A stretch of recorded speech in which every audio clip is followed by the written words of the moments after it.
तो इस बार हमें कोई एक एक्सटेंडेड बॉडी सिस्टम दिया हुआ है। एक्सटेंडेड बॉडी सिस्टम कहने से मतलब ये है कि अगर हमें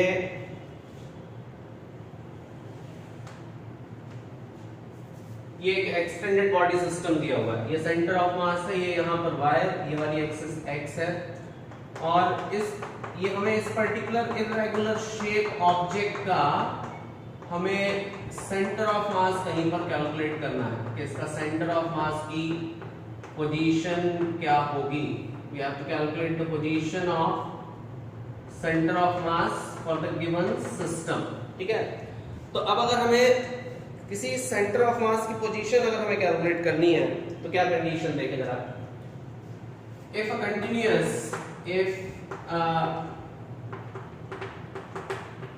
continuous extended body is given, continuous extended body is given, then we should consider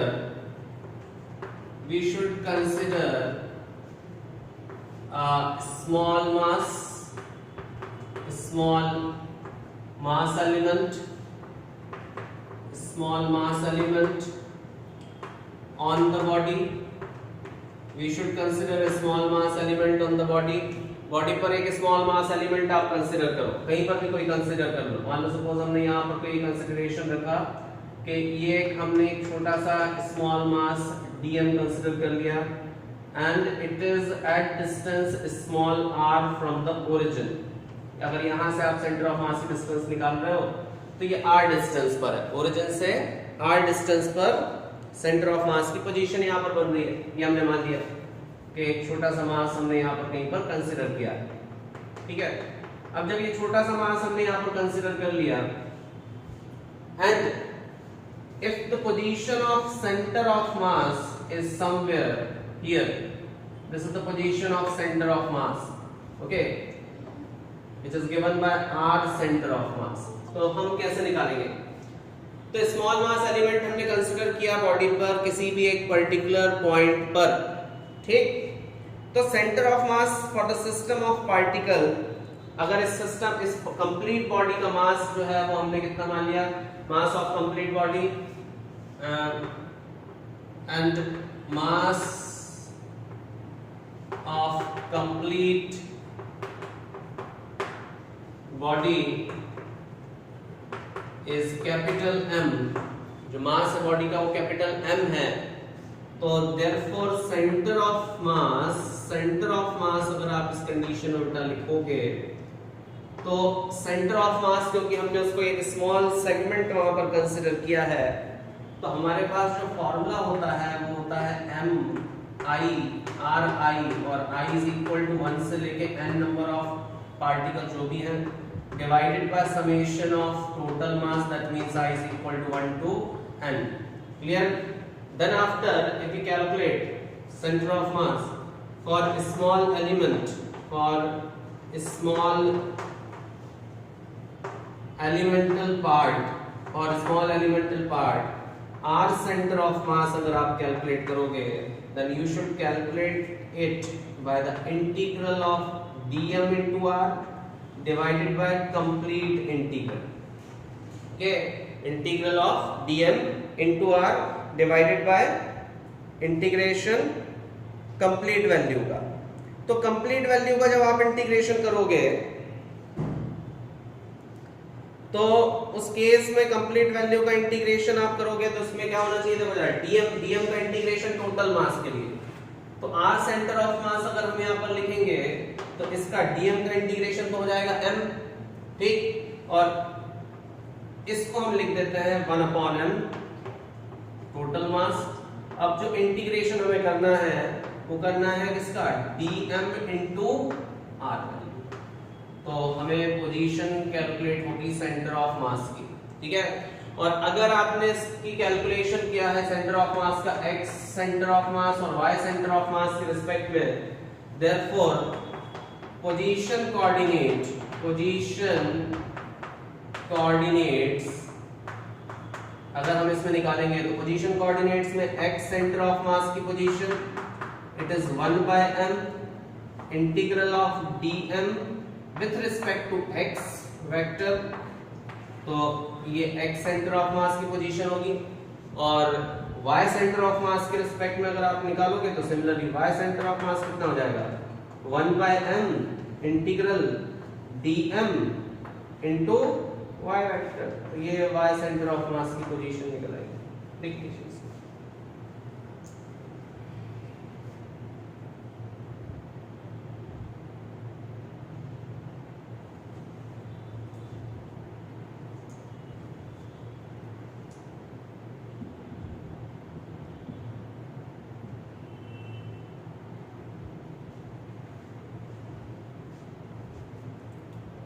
और 3 डायमेंशनल फिगर है तो z एक्सिस पर भी आप निकाल सकते हैं।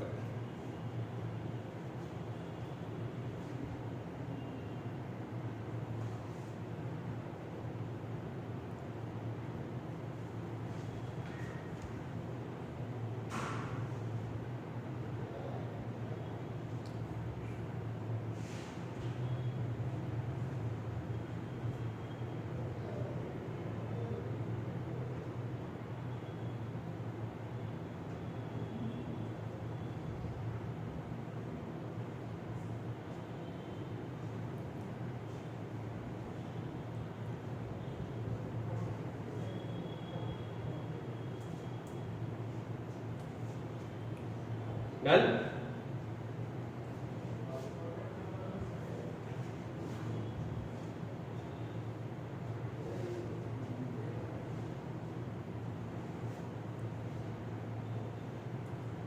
तो कभी भी आपको एक कंटिन्यूअस एक्सटेंडेड बॉडी दी है तो हम इस फॉर्मूले का यूज करके हम क्या करेंगे, सेंटर ऑफ मास की वैल्यू कैलकुलेट करेंगे। चलिए ठीक है, देखते हैं। अब इसी पर बेस कुछ क्वेश्चन करेंगे।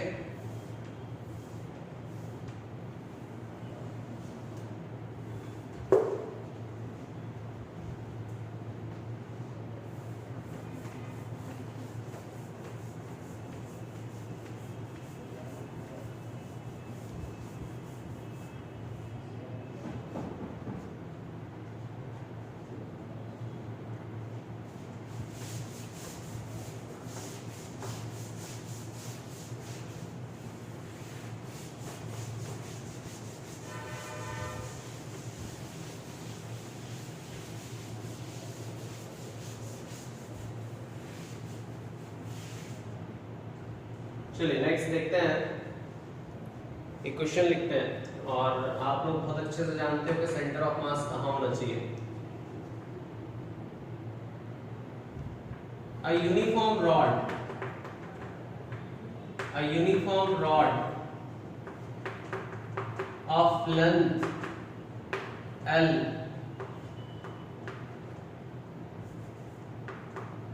is given, then prove that its center of mass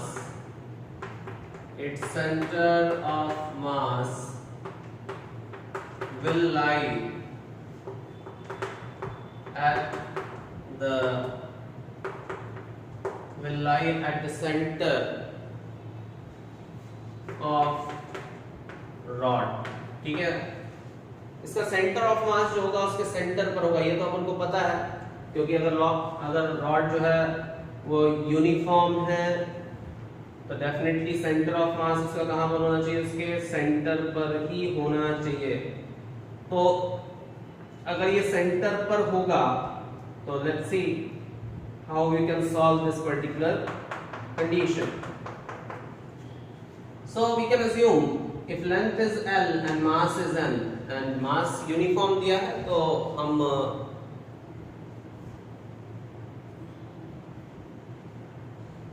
नहीं, ऐसा कोई जरूरी नहीं कि y एक्सिस पर हमारा जीरो होता है। इस एक्सिस पर y एक्सिस पे ही रखा है हमने रॉड को, तो y एक्सिस पर सेंटर ऑफ मास जीरो नहीं आ रहा है इस वाले केस में, ठीक है ना। तो हाँ बिल्कुल ग्रेविटेशनल पोटेंशियल, लेकिन अब इस बार अपन प्रूव कर रहे हैं कि सेंटर ऑफ मास उसके सेंटर पर होगा। तो सपोज हमें नहीं पता कि कहां पर होगा, हम क्या करते हैं, सबसे पहले तरीका यह है बेटा, एक स्मॉल सेगमेंट कंसीडर कर लो। Here you can consider dy या dx जैसा आप चाहो। हमने y एक्सिस की तरफ था इसलिए हमने इसको y एक्सिस के dy लिख दिया, आप dx भी लिख सकते थे, ठीक है। तो यहां से हमने बोल दिया कि y डिस्टेंस पर होगा सेंटर ऑफ मास की पोजीशन। तो therefore position of centre of मास अगर हम लिखें तो हमें लिखना चाहिए y एक्सिस पर पोजीशन सेंटर ऑफ मास की, और आप जैसा चाहो फंक्शन बना सकते हो। We should write here as dm into y divided by integral of dm। हाँ, अब एक चीज जो समझने वाली है कि यूनिफॉर्म मास है, मतलब हम क्या लिखेंगे, यूनिफॉर्म मास है मतलब मास पर यूनिट लेंथ कैसा है, कांस्टेंट है। ध्यान रखिएगा, मास पर यूनिट लेंथ कैसा है, कांस्टेंट है। तो हमने मान लिया कि ये dm कांस्टेंट होगा। तो अब आपको क्या लिखना चाहिए, सिंस यूनिफॉर्म मास डिस्ट्रीब्यूशन है, that means dm upon dy की वैल्यू उतनी ही होगी जितनी की m अपॉन l की वैल्यू होगी। टोटल मास अपॉन लेंथ की वैल्यू जितनी होगी उतनी ये होगी, कांस्टेंट है ना। तो अगर हम आपसे बोले कि dm कितना हो गया, तो आप लिखोगे m upon l into dy। ये लिखा जाएगा m upon l into dy। ध्यान समझ में जरा क्या किया हमने, यूनिफॉर्म मास डिस्ट्रीब्यूशन है मतलब मास पर यूनिट लेंथ सभी जगह पर सेम होगा। अगर बोलता यहाँ पर ये एरिया होता तो मास पर यूनिट एरिया सेम होता, अगर ये वॉल्यूम होता तो मास पर यूनिट वॉल्यूम सेम होता, क्योंकि यहाँ पर ये कैसा है, यूनिफॉर्म डिस्ट्रीब्यूशन हो रहा है, यूनिफॉर्म मास हो रहा है। तो अब इसकी जगह तो आप टोटल मास लिख दो, क्योंकि यूनिफॉर्म है इसलिए ये हमने लिख दिया 1/n इंटीग्रेशन। अब लेकिन इस dm की जगह, ऊपर वाले dm की जगह आप क्या लिखोगे, आप लिखोगे m अपॉन l, और ये y था, और साथ में dy लिख दो। और कहां से कहां तक इंटीग्रेट करना है बेटा, ये 0 से लेके l वैल्यू तक। ये m से तो एक m कैंसिल हो जाएगा, तो y सेंटर ऑफ मास बचेगा यहाँ पर 1 अपॉन l, और y का इंटीग्रेशन आएगा बेटा कितना, y²/2 0 से लेके l वैल्यू तक के लिए। तो जब आप इसको सॉल्व करोगे तो y सेंटर ऑफ मास की वैल्यू जो आएगी, it is 1/l। y centre of mass की जो वैल्यू आएगी इट इज 1/l, और यहाँ कितना लिखोगे, इसको लिखोगे l²/2 माइनस ऑफ 0, तो l से l कैंसिल, तो y सेंटर ऑफ मास जो आ जाएगा वो आ जाएगा l/2, हेंस प्रूव्ड। ठीक है, कितना आ जाएगा, l/2 आ जाएगा। dm/dy 1 यूनिट, मतलब dm/dy मास पर यूनिट लेंथ है, लीनियर मास डेंसिटी आप इसको ऐसा बोल सकते हो, लीनियर मास डेंसिटी है। तो मास पर यूनिट लेंथ की वैल्यू कैसी है, सेम है।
नेक्स्ट क्वेश्चन में हम जो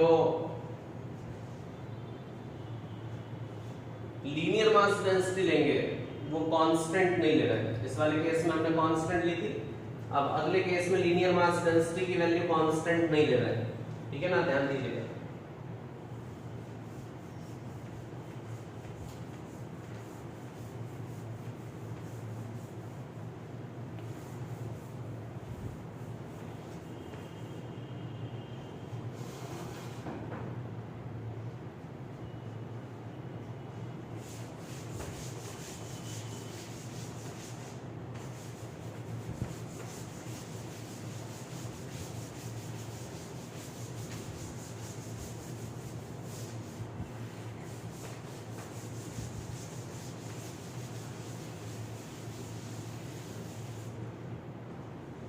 Okay.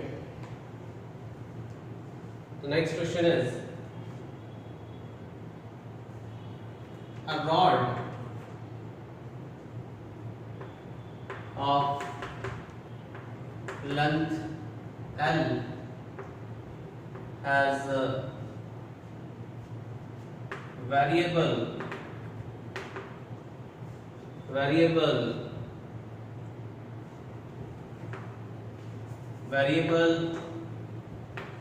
linear mass density, has variable linear mass density. Clear? It has variable linear mass density.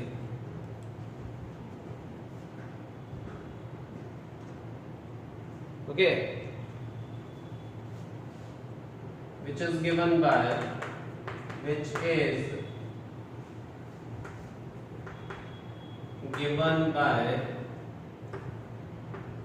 2x kg per meter. Okay, so it is given by 2x kg per meter. Linear mass density is 2x kg per meter. Okay, so here x is from one end of rod. Okay, so here x is from one end of rod. Clear? So from one end of rod, if it is x, then find the distance, then find the distance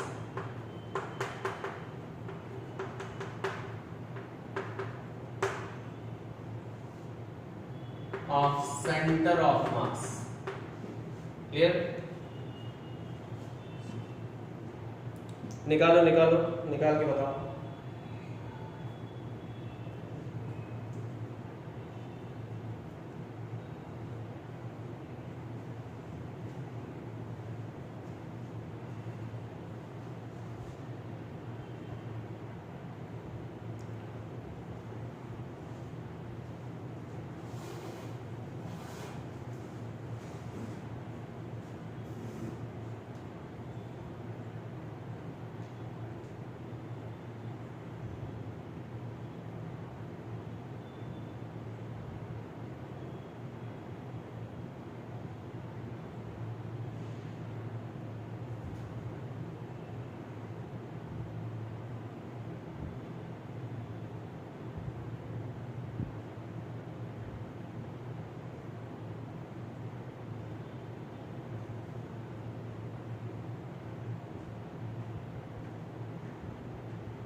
L square by 2 अगर आ रहा है तो L square by 2 तो dimensionally correct नहीं है,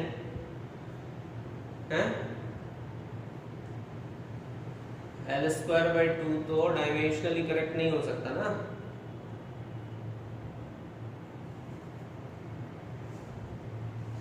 12/3 हो सकता है, देखते हैं।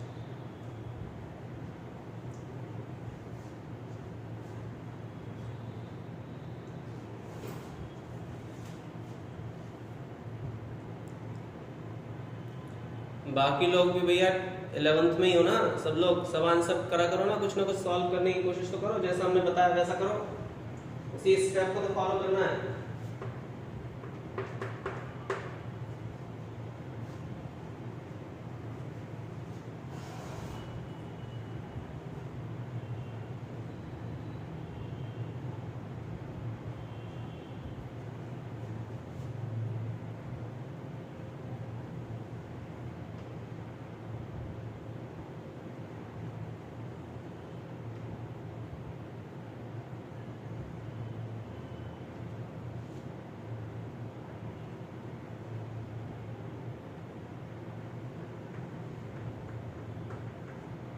यहाँ देखिए, हो सकता है ये रॉड कुछ इस तरह से हो, क्योंकि इसकी linear mass density with respect to x vary कर रही है। x के साथ वेरी करने का मतलब जैसे जैसे यहाँ से x की वैल्यू बढ़ती जाएगी वैसे वैसे मास भी बढ़ता जा रहा होगा। तो लीनियर मास डेंसिटी मतलब x पे डिपेंडेंट है। लीनियर मास डेंसिटी मतलब मास पर यूनिट लेंथ। ध्यान दीजिएगा, लीनियर मास डेंसिटी का मतलब क्या हुआ? मास पर यूनिट लेंथ। तो अब अगर अपन ने किसी एक एंड से x डिस्टेंस अगर हमने कंसीडर कर लिया, तो यहां पर ये x डिस्टेंस अगर हमने कंसीडर कर लिया है, तो ये जो होगा ये dx डिस्टेंस होगा और ये कितना होगा? dm होगा। ठीक है, किसी एक पर्टिकुलर एंड से x डिस्टेंस अगर हमने कंसीडर कर लिया तो dm बाय ये dx जाएगा। तो since dm by dx is given, already given, what is given? It is 2x. So what it becomes? dm is equal to 2x into dx। यही हो जाना चाहिए। मास dm की वैल्यू देखो जरा क्या बन रही है। अब अपन यहाँ पर लगाए फॉर्मूला, therefore सेंटर ऑफ मास। अगर आपने सेंटर ऑफ मास कैलकुलेट किया, एक्सिस पर सेंटर ऑफ मास निकाल रहे हो, इंटीग्रल होगा dm into x डिस्टेंस का डिवाइडेड बाय dm का। अच्छा, अब इसमें है ना, आप डायरेक्ट dm की वैल्यू m मत रखना, क्योंकि dm जो है वो यहाँ 2x डिपेंडेंट आ रहा है। ठीक है, तो अब अगर आप इसको सॉल्व करोगे तो यहाँ पर आप लिखोगे बेटा dm की जगह कितना? 2x into dx। इसको x और x स्क्वायर कर दे क्या? 2x और ये x और पहले से था तो ये x स्क्वायर हो गया, into dx हो जाएगा, divided by integral of 2x into dx हो जाएगा। ये 2 से तो 2 ऊपर कैंसिल होना है। अच्छा, कहां से कहां तक इंटीग्रेट करना है? For 0 to l, l length दी है रॉड की, तो 0 से लेके l वैल्यू तक के लिए तो कितना आना है यहाँ पर? यहाँ आएगा इंटीग्रेशन x³ by 3, 0 से लेके l वैल्यू तक, डिवाइडेड बाय x² by 2, 0 से लेके l वैल्यू तक के लिए। सीधी सी बात है, यहाँ से इसकी लिमिट अगर आप रख भी दोगे तो ये आएगा l³ by 3 और ये आ जाएगा l² by 2। तो फाइनली ये हमारे पास आ जाएगा 2/3l। ठीक है ना, ये जो आएगा 2/3l, ये x सेंटर ऑफ मास की वैल्यू आएगी 2/3l। लिखिए,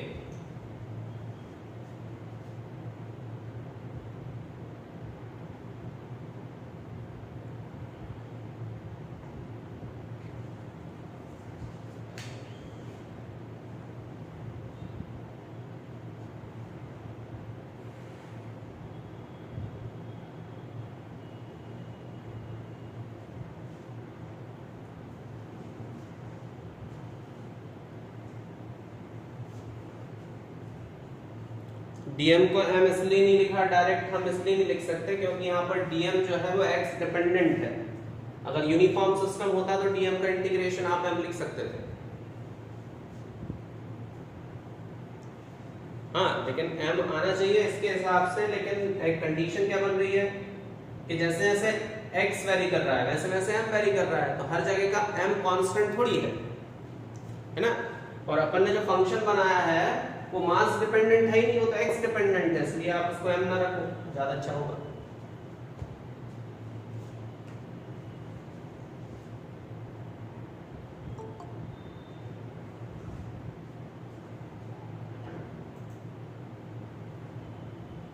ध्रुव भैया आधा घंटा लेट नहीं हो गए?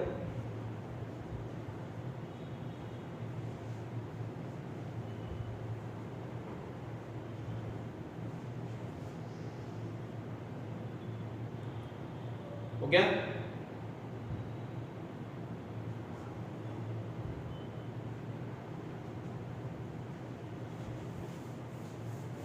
देखो, यहाँ पर कई बार बच्चों को टफ इसलिए लगता है क्योंकि इसमें फंक्शन बनते हैं सब जगह पे। जैसे इससे पहले वाला जो इंटीग्रेशन था वो तो बड़े आसानी से आप लोगों ने वो इससे पहले वाला जो सेंटर ऑफ मास था वो 3-4 पार्टिकल का अलग अलग जगह पर, वो तो फिर भी एक बार बच्चा कर लेता है। लेकिन इस केस में क्या होता है, बच्चे को फंक्शन बनाना पड़ता है, और वो फंक्शन बनाना इसी चैप्टर में सीखता है सबसे ज्यादा, ध्यान रखिएगा। इससे पहले आप लोगों ने जो फंक्शन बनाए होंगे, थोड़े बहुत फंक्शन बनाए होंगे, लेकिन इस चैप्टर में बल्कि सेंटर ऑफ मास वाले पोर्शन में एक्सटेंडेड बॉडीज अपन को मिलती हैं। इससे पहले सभी जगह पर अधिकतर अपन को कैसा होता था, पॉइंट ऑब्जेक्ट्स मिलते थे, तो इसलिए वहां पर इस तरह की क्वेश्चनों का यूज बहुत कम होता था। यहाँ पर इनका यूज बहुत बढ़ जाता है, जो कि हमें continuous, uniform, non uniform body, सब प्रकार की बॉडी यहाँ पर मिलेंगी। ठीक है, तो इसलिए थोड़ा सा टफ लग सकता है, ऐसे जो कोई बहुत ज्यादा टफ है नहीं, लेकिन फिर भी बच्चों को थोड़ी सी घबराहट तो होती है। चलो देखते हैं।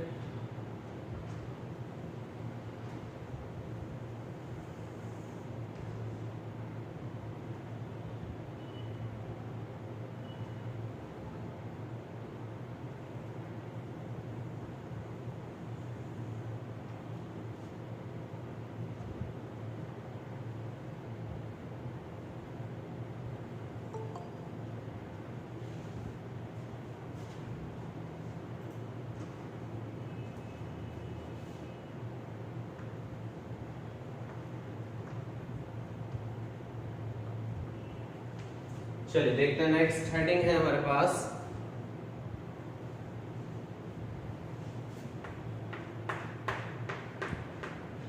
Centre of mass of half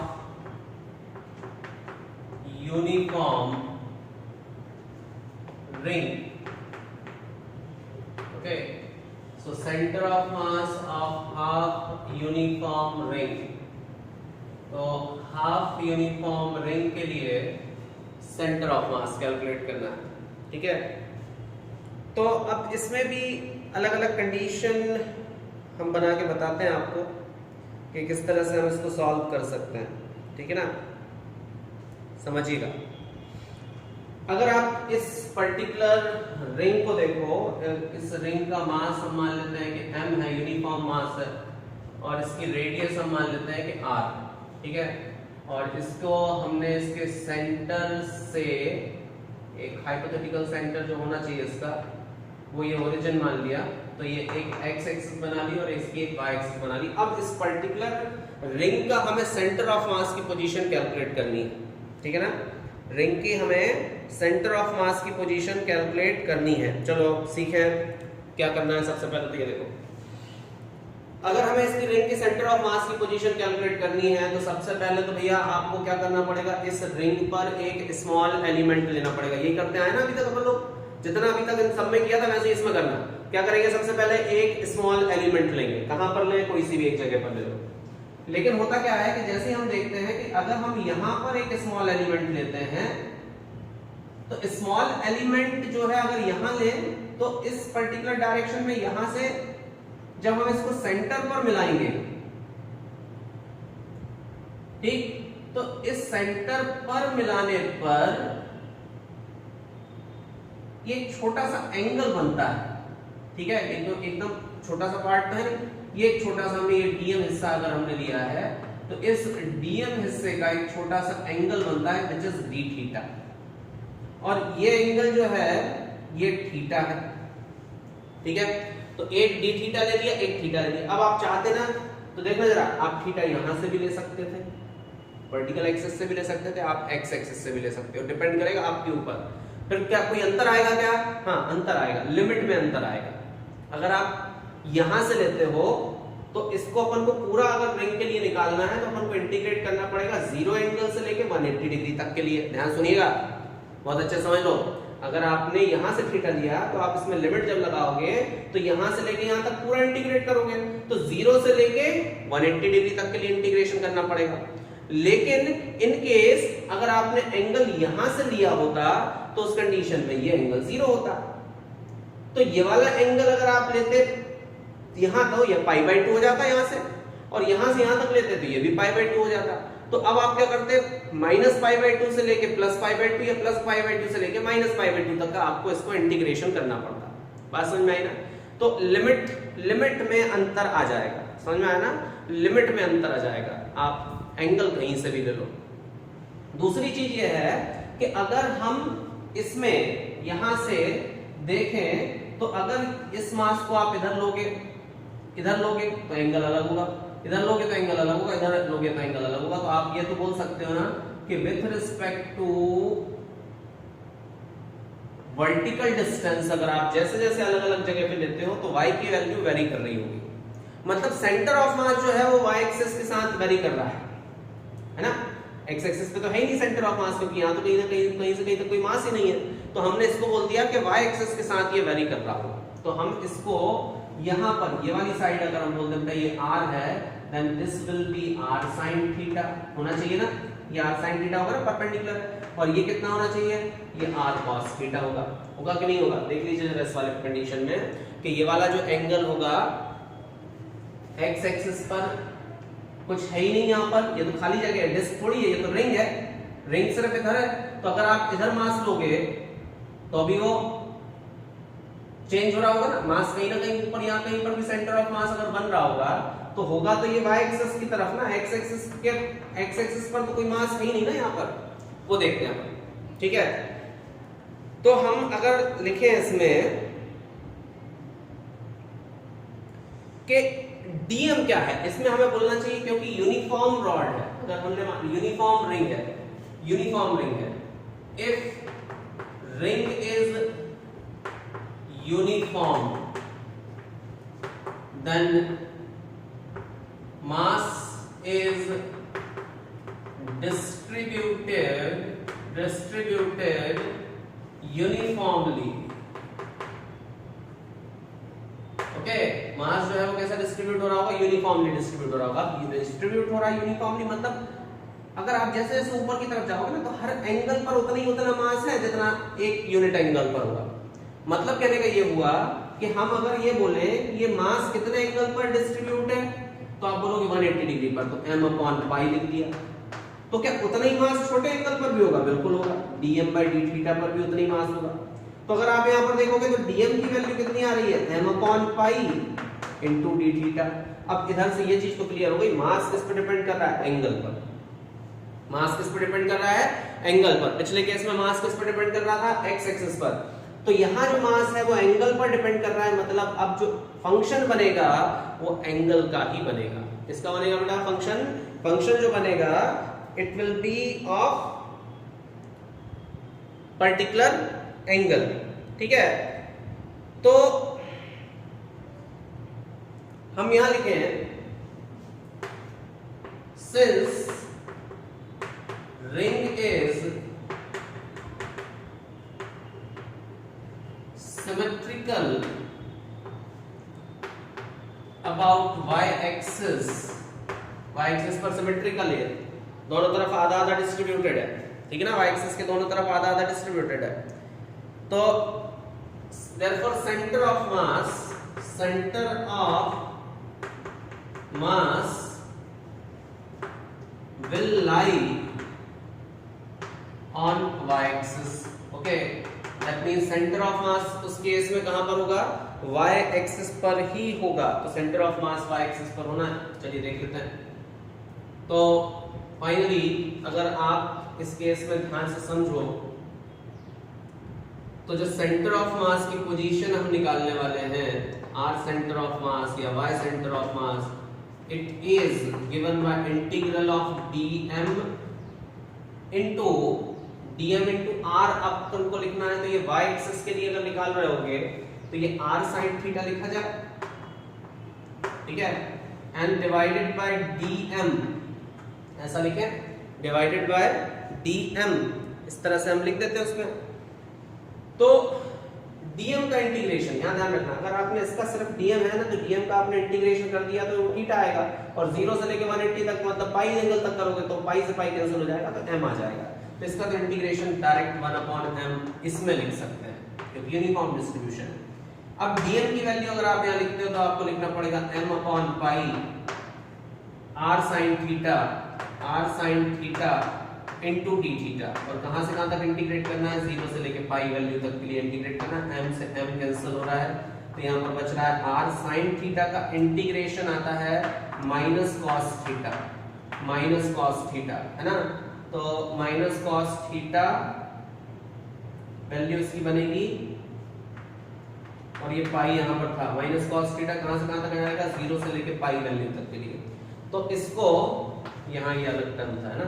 तो अब इसको अगर आपने इंटीग्रेशन कर दिया तो ये कितना हो जाएगा, इंटीग्रेशन तो हो चुका सॉरी, यहाँ लिखो कि माइनस कॉस पाई, पाई मतलब 180 डिग्री और माइनस ऑफ कॉस 0। तो ध्यान दो जरा, कॉस पाई मतलब 180 डिग्री, कॉस 180 डिग्री की वैल्यू कितनी होगी, कॉस 180 की वैल्यू होती है -1, तो माइनस माइनस हो जाएगा ये प्लस। अच्छा ये माइनस पहले से था और एक माइनस ये सब्सट्रैक्शन वाला, तो ये प्लस आ गया होगा।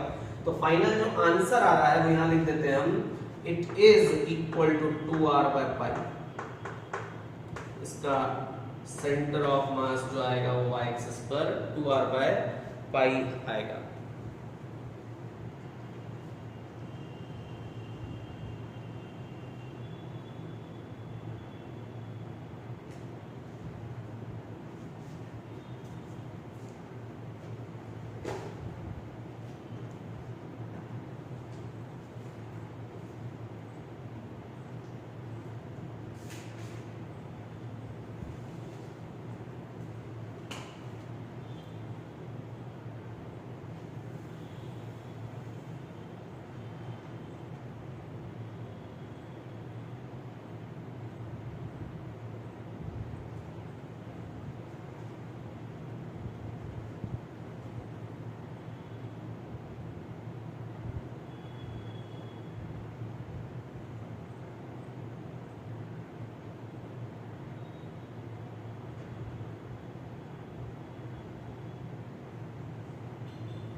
ये x और y कोऑर्डिनेट पे नहीं आएगा भैया, ये टोटल मास जो है y एक्सिस पर ही है। आप इस चीज को समझो, अगर हम इसको यहाँ से और यहाँ से अगर हम डिस्ट्रीब्यूट करा दें तो दोनों तरफ सिमेट्रिक है ये, तो इसके ये बात तो पक्की है कि यहाँ जितना इधर है तो इस कंडीशन में ये रहेगी, ये वाली x एक्सिस तो 0 ही रहेगी सेंटर ऑफ मास की। अब y एक्सिस पर सेंटर ऑफ मास कहां पर है, तो वो यहां से सेंटर से 2r/पाई पर है। क्लियर हुआ कि नहीं हुआ अभी भी आपको? x एक्सिस का कोऑर्डिनेट तो 0 है, अब सेंटर ऑफ मास जो है वो केवल y एक्सिस पर है।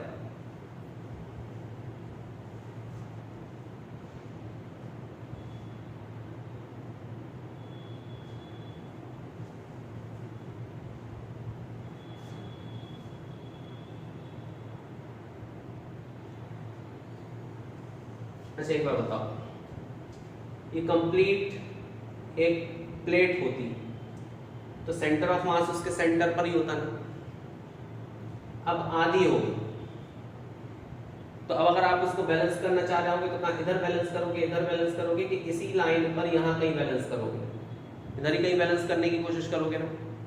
अब ये बात तो पक्की है ना कि रहेगा तो वो एग्जैक्ट सेंटर पर ही रहेगा, तो वो एग्जैक्ट सेंटर पर ही, लेकिन वो जो सेंटर पर होगा उस सेंटर पर सेंटर ऑफ मास की पोजीशन जो कि जैसे अगर मान लो हम बोले कि ये हमारे पास एक पूरी डिस्क है, एक कंप्लीट डिस्क है, तो इस कंप्लीट डिस्क का सेंटर ऑफ मास अगर हम आपसे पूछे तो आप बोलोगे कि सर एग्जैक्ट सेंटर पर है सेंटर ऑफ मास तो इसका।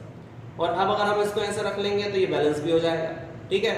लेकिन अगर हम इसको आधा काट दें तो अब सेंटर ऑफ मास कहां पर होगा, आप बोलोगे सर थोड़ा सा ऊपर होगा, कहां पर होगा, y एक्सिस पर होगा। क्यों होगा भैया y एक्सिस पर, क्योंकि यहां से ये तो पूरा सिमेट्रिक है, ये आधा कट गया, तो यहां से अगर इतना हिस्सा कट गया, पहले एग्जैक्ट सेंटर पर था, अब अभी भी सेंटर वाले ये सेंटर वाली लाइन पे ही रहेगा, लेकिन थोड़ा सा ऊपर शिफ्ट हो जाएगा। मतलब अगर हम आपसे ये बोलेंगे कि सेंटर ऑफ मास इस पर्टिकुलर हाफ रिंग का कहां पर शिफ्ट होगा, तो आप बोलोगे थोड़ा सा ऊपर की तरफ शिफ्टेड रहेगा।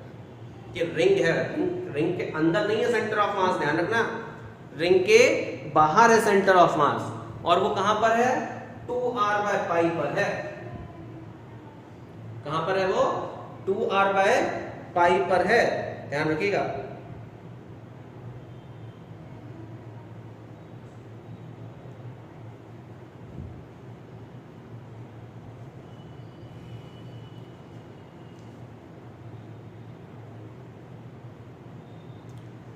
अगर आपने इसको ओरिजिन मान लिया है,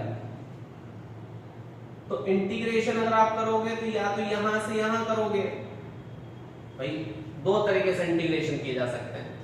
एक इंटीग्रेशन ऐसा भी हो सकता है कि आप उसका इधर से 0 से लेके π/2 एक ले लो, और प्लस दूसरा इंटीग्रेशन 0 से π/2 के लिए कर दो। दूसरा तरीका ये हो सकता है कि भाई आप इसको सीधा इसको बोल दो कि ये -π/2 है, तो -π/2 से लेके बीच में आ गया ओरिजिन, और इस तरफ ले गए तो +π/2 कर दो। ये भी एक तरीका है, ठीक। और तीसरा तरीका तो जो अभी अपन ने लिखा कि सीधा एक कोने से शुरू करो, दूसरे कोने पे खत्म कर दो, तो 0 से लेके π/2 कर दो। अगर आपने एंगल लिया होता यहां से, तो दोनों तरफ एंगल आ रहे होते पूरा कंप्लीट करने के लिए, है कि नहीं ऐसा?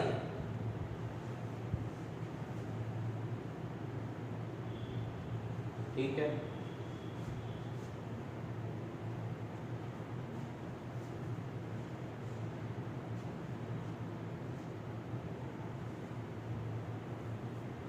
नेक्स्ट हेडिंग लिख लेते हैं,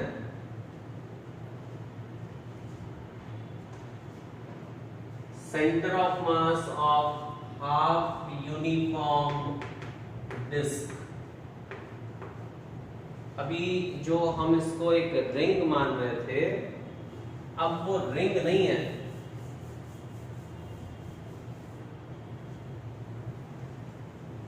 वो एक डिस्क कंसीडर करेंगे।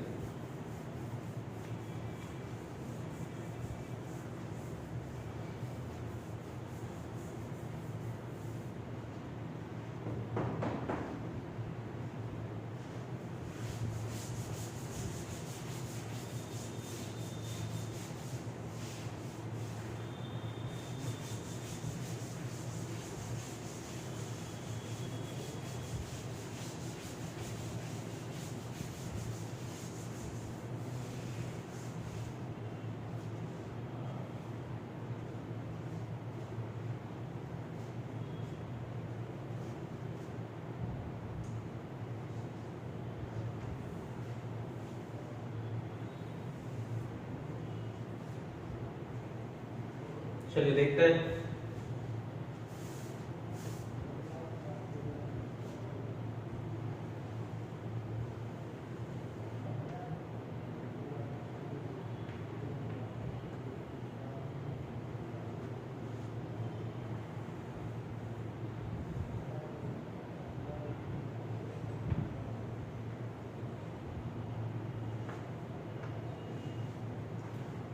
ये एक डिस्क है,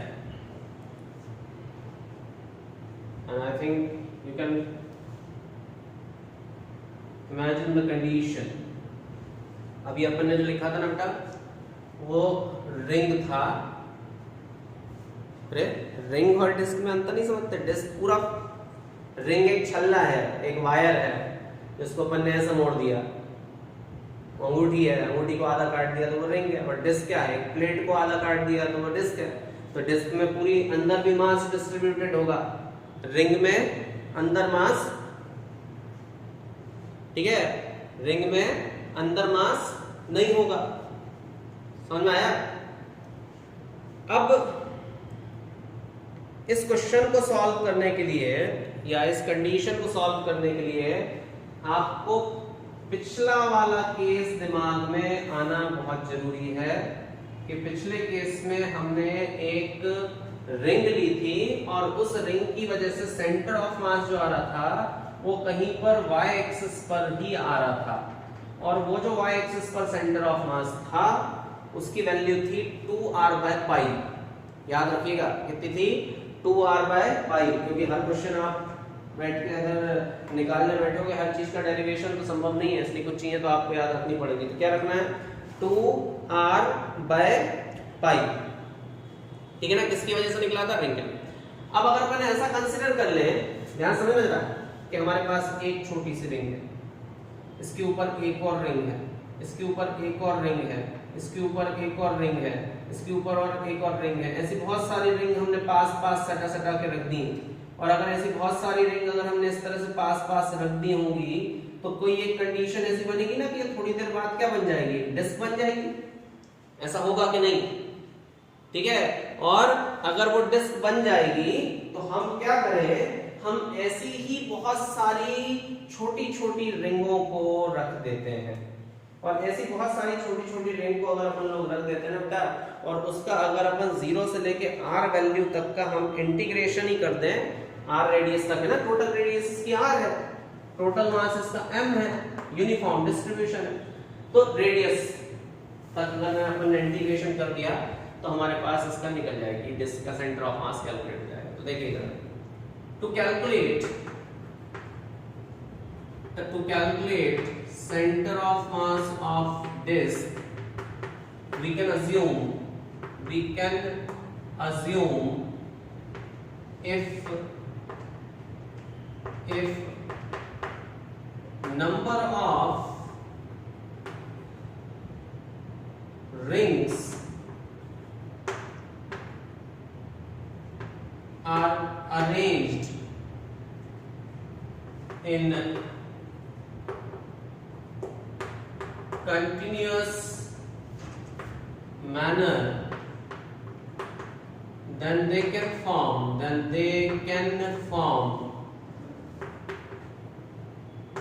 disk. Okay, so they can form a disk. तो अगर वो एक डिस्क बना सकते हैं तो हम क्या करें, therefore consider a disk of radius y। आप यहां पर एक y रेडियस की डिस्क कंसीडर कर लो। क्यों y रेडियस की डिस्क कंसीडर कर लो, आप यहां पर एक y रेडियस की अगर अपन ने डिस्क कंसीडर कर ली बेटा, तो y रेडियस की रिंग कंसीडर करो, डिस्क नहीं, consider a ring of radius y। तो हम अगर मान लो इसको एक डेफिनेट थिकनेस अज्यूम करते हैं,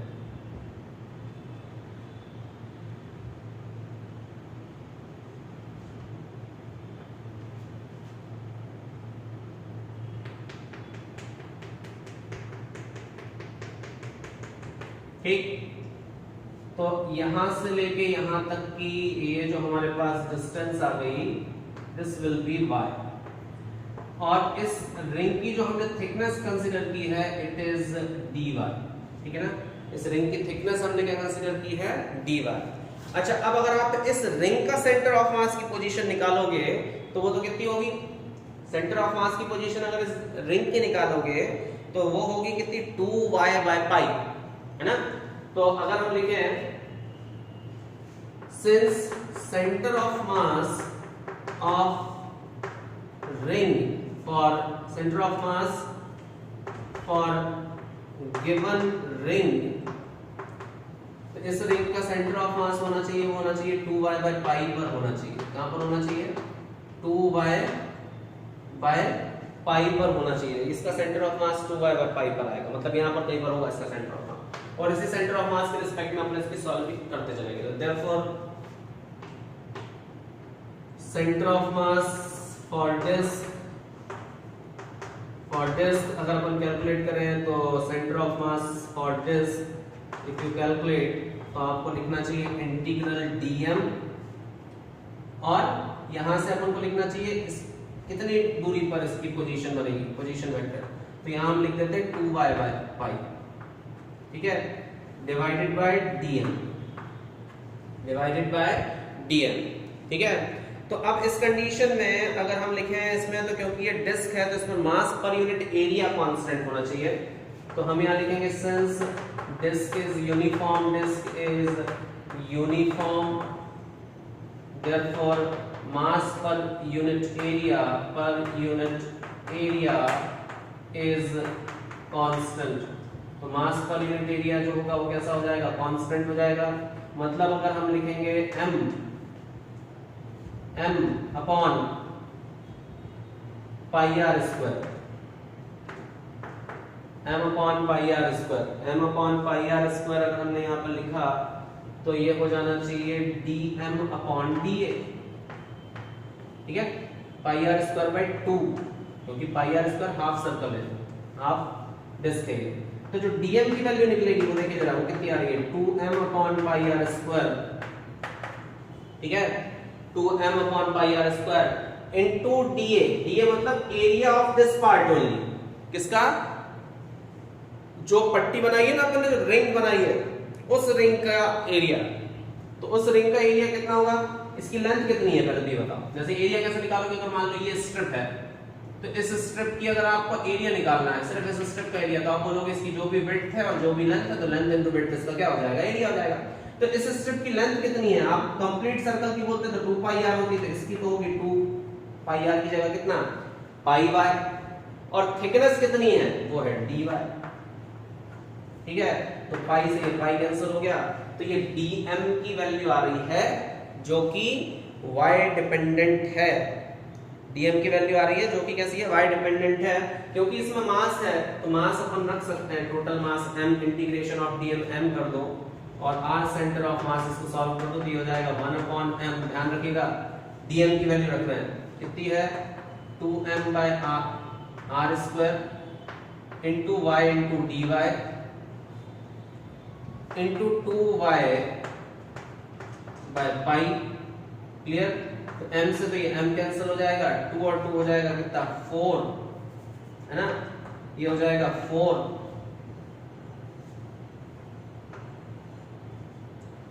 और 4 अपॉन पाई, और इंटीग्रेट अपन को करना पड़ेगा पाई और बल्कि आर स्क्वायर भी है, पाई आर स्क्वायर, और इंटीग्रेट अपन को करना पड़ेगा y स्क्वायर को dy के रिस्पेक्ट में 0 से लेके r वैल्यू तक के लिए। तो फाइनली हमारे पास आ जाएगा 4 upon pi r square, 4 upon pi r square, और ये आएगा y क्यूब बाय 3, 0 से लेके r वैल्यू तक, ठीक है ना। तो फाइनली यहाँ कहीं हम सॉल्व कर देते हैं, तो हमारे पास ये वैल्यू आ रही है कितनी, 4, r क्यूब बाय 3 हो गया, तो एक r से एक r वहां से कैंसिल हो जाएगा, तो बचेगा 4r बाय 3 पाई, ये r सेंटर ऑफ मास इसका निकलना चाहिए, देख लीजिए।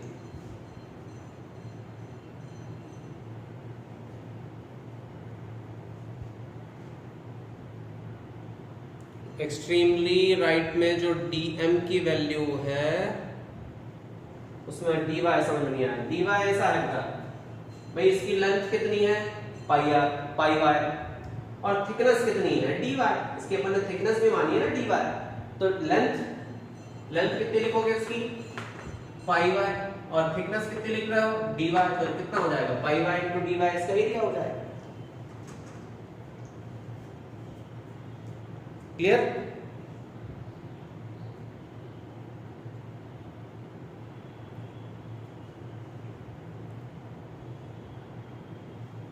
तो थोड़ा सा टफ आपको लग सकता है, लेकिन धीरे धीरे करोगे तो समझ में आ जाएगा, है ना, कोशिश करो उस पर, ठीक है। आज इतना ही करना है, नेक्स्ट क्लास में करेंगे इसके आगे।